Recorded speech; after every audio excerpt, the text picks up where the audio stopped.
Halo sahabat Mener TV, selamat datang di Mener TV. Saya doakan Anda sehat, sukses mulai hari ini sampai selamanya, dan kita semua sehat, sukses. Amin. Pada kesempatan ini kita bahas tentang mode wireless yang sering ditemukan dalam perangkat hotspot Wi-Fi. Yang pertama adalah mode wireless access point client router mode. AP Client Router mode ini biasa disebut dengan Wireless Internet Service Provider atau WISP. Ini bisa terdapat pada MR3020, juga ada pada tenda dan beberapa perangkat lainnya. AP Client Router mode atau WISP User Internet Sharing ini atau Wireless Internet Service Provider dengan AP Client Router mode Anda dapat terhubung ke jaringan wireless dan berbagi koneksi dengan klien. Dan yang paling penting di sini, koneksi yang di klien yang menerima sinyal dari mode AP Client Router mode ini seakan-akan menyebarkan kembali dengan kekuatan sinyal yang hampir sama, karena seakan-akan mendapat sinyal lewat kabel WAN. Ya, jaringan Wi-Fi di sisi WAN ini dapat mendukung IP bisa dinamis, bisa statik, dan juga bisa yang lainnya. Di saat wireless station membatasi jumlah klien atau meminta username dan password untuk terhubung, maka AP Client Router mode adalah solusinya.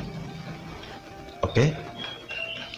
Yang kedua adalah wireless router mode. Ya, mode ini dapat berbagi satu koneksi internet kabel ke beberapa klien pada saat yang sama. Akan ada satu port WAN yang mendukung beberapa jenis koneksi seperti IP dinamis, statis, juga PPPoE. Ketika akses internet dan dari DSL ISP maupun dari modem kabel yang tersedia hanya untuk satu user. Itu mode wireless router mode. Sedangkan yang berikut adalah access point mode atau AP mode. AP mode atau access point mode ini digunakan untuk mentransfer sambungan kabel ke wireless.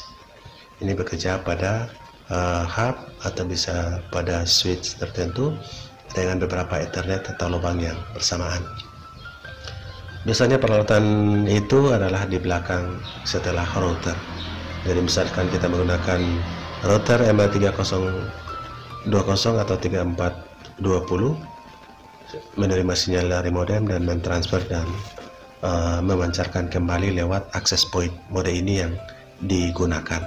Seperti pada video sebelumnya kita akan membahas tentang jaringan hotspot Wi-Fi, pada akhirnya akan dipancarkan lewat access point. Ini adalah salah satu mode dari wireless pada umumnya. Yang berikut adalah repeater mode. Repeater mode ini hampir sama dengan range extender. Jangkauannya dari kabel dengan SSID dan keamanan yang sama. Pada repeater mode kita tidak bisa merubah nama Wi-Fi dari induknya. Induknya misalnya nama Wi-Fi-nya A, pada mode repeater kita tetap akan menggunakan nama A. Kita dapat mempertimbangkan repeater mode ini jika memiliki jaringan Wi-Fi dan ada beberapa tempat yang tidak dapat sinyal. Dengan repeater model ini kita akan memiliki hanya satu SSID. Pada saat klien menerima Wi-Fi dapat menjelajah di seluruh tempat. Ini solusi repeater mode. Kemudian yang berikut adalah mode bridge atau bridge mode atau bridging. Bridge mode ini meminjam, seakan-akan meminjam jaringan internet wireless yang telah tersedia lewat menggunakan SSID dan paspor yang berbeda. Jadi berbeda dengan repeater dan mode lainnya, mode bridging ini kita bisa membuat nama Wi-Fi baru walaupun kita mengambil nama WiFi dari salah satu atau menembak WiFi dari induknya. Jadi WiFi induknya kita terima, kita tembak, dan kita bisa rubah nama WiFi-nya, bahkan kita bisa rubah nama passwordnya. Oke, ini bisa menggunakan mode bridging atau bridge mode, dan yang berikut adalah mode klien.